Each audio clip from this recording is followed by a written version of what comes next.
அனைவருக்கும் வணக்கம். பொறுத்து கொள்ளுங்கள் அப்படின்றதான் தமிழ் சொல். எனவே நேற்று காணொளி வெளியாகவில்லை, தவிர்க்க முடியாத ஒரு காரணம். இனிமேல் அந்த மாதிரி நடக்காது, நான் பார்த்துக்கிறேன். அக்டோபர் 19 நேற்றுக்கான காணொளி,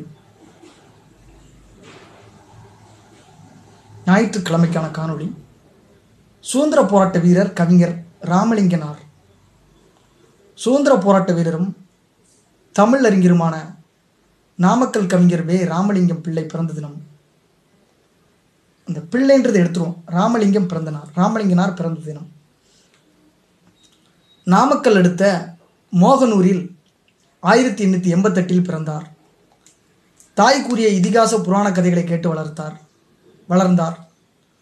பொய் பேசக்கூடாது, நல்லவனாக விளங்க வேண்டும் என்ற தாயின் அறிவுரை அவர் மனதில் ஆழமாக இருந்தது. நாமக்கல்லில் தொடக்க கல்வி, கோவை மெட்ரிக் பள்ளியில் உயர்நிலை கல்வி, திருச்சி பிஷப் ஹீபர் கல்லூரியில் பட்டப்படிப்பு பயின்றார். எழுதுவது, ஓவியம் வரைவதில் சிறந்து விளங்கினார். விடுதலை போராட்ட இயக்கத்தில் 1906 இணைந்தார். தலைமை காவலரான தந்தை வெங்கட்ராமன் இவரையும் காவல்துறையிலேயே சேர்த்துவிட பெருமுயற்சி எடுத்தார். இவருக்கு விருப்பம் இல்லாததால் வீட்டை விட்டு வெளியேறினார். 15 நாட்கள் வெளியே சுற்றித் திரிந்து வீடு திரும்பினார். அவரை மேலும் வற்புறுத்தாமல் நாமக்கல் வட்டாட்சியர் அலுவலகத்தில் எழுத்தர் பணி வாங்கி தந்தார் தந்தை. அதிலும் மனம் செல்லவில்லை, பணியை உதறினார். தந்தை முயற்சி எடுத்து ஒரு பள்ளியில் ஆசிரியர் வேலை பெற்று தந்தார். இவர் அடிக்கடி அரசியல் கூட்டங்களில் கலந்து கொண்டு பேசியதால் வேலையில் இருந்து நீக்கப்பட்டார். திலகர் போன்றவரின் தீவிர போக்கால் ஈர்க்கப்பட்டவர் முழுமூச்சாக அரசியலில் இறங்கினார். பின்னர் காந்தியின் அகிம்சை, அறவழி கொள்கைகளை ஏற்றுக்கொண்டார். அறப்போராட்டத்தால் மட்டுமே நாடு விடுதலை அடைய முடியும் என்று முடிவுக்கு வந்தார். காங்கிரஸில் இணைந்தார்.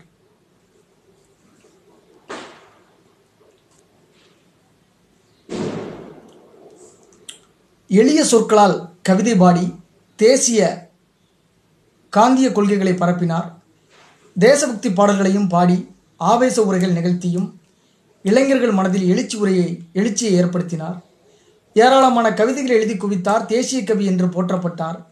திருச்சி மாவட்ட காங்கிரஸ் செயலாளர், கரூர் வட்டார காங்கிரஸ் தலைவர், நாமக்கல் வட்டார காங்கிரஸ் தலைவர் ஆகிய பதவிகளை வகித்தார். 1932 உப்பு சத்தியாகிரகத்தில் கலந்து கொண்டு சிறை சென்றார். உப்பு சத்தியாகிரக தொண்டர்கள் வழிநடை பாடலுக்காக இவர் இயற்றி தந்ததுதான் கத்தியின்றி ரத்தமின்றி யுத்தம் ஒன்று வருகிறது என்று பாடல்.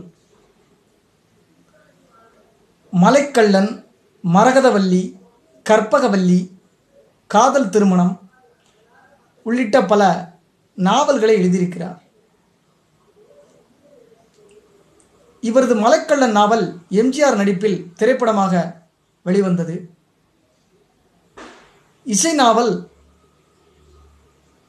கட்டுரை, சுயசரிதம், புதினம், திறனாய்வு, நாடகம், கவிதை தொகுப்பு, சிறுகாப்பியம், மொழிபெயர்ப்பு என இலக்கியத்தின் அனைத்து தளங்களிலும் முத்திரை பதித்தவர். மொத்தம் 66 நூல்களை எழுதியிருக்கிறார். சும்மா இருக்க மாட்டாமல் எழுதியிருக்கிறார். மலைக்கள்ளன், மரகதவல்லி, கற்பகவல்லி, காதல் திருமணம் உள்ளிட்ட பல நாவல்களை எழுதியிருக்கிறார். இவரது மலைக்கள்ளன் நாவல் எம்ஜிஆர் நடிப்பில் திரைப்படமாக வெளிவந்தது. இசை நாவல், கட்டுரை, சுயசரிதம், புதினம், திறனாய்வு, நாடகம், கவிதை தொகுப்பு, சிறுகாப்பியம், மொழிபெயர்ப்பு என 9க்கும் மேற்பட்ட தமிழ் துறைகளில் முத்திரை பதித்திருக்கிறார். மொத்தம் 66 நூல்கள் எழுதியிருக்கிறார். 66 நூல், நம்ம ஒரு புத்தகம் கூட போட முடியல இன்னும். நாடு விடுதலை அடைந்த பிறகு தமிழகத்தின் முதல் அரசவை கவிஞராக நியமிக்கப்பட்டார். பத்மபூஷன் விருது பெற்றார். சாகித்ய அகாடமியின் தமிழ் பிரதிநிதியாக பொறுப்பேற்றார். தேசிய கவிஞர், காந்திய கவிஞர், காங்கிரஸ் புலவர், தமிழகத்தின் முதல் அரசவை கவிஞர் என்று போற்றப்பட்ட நாமக்கல் ராமலிங்கனார் 72 வயது, பொறுத்துக்கொள்க 84 வயசு, 1972 நம்மளை விட்டு நீங்கினார், மறைந்தார். ஞாயிற்றுக்கிழமைக்கான காணொலியில் நேற்று அக்டோபர் 19 ஞாயிற்றுக்கிழமை நாமக்கல் கவிஞர் பிறந்திருக்கிறாரு.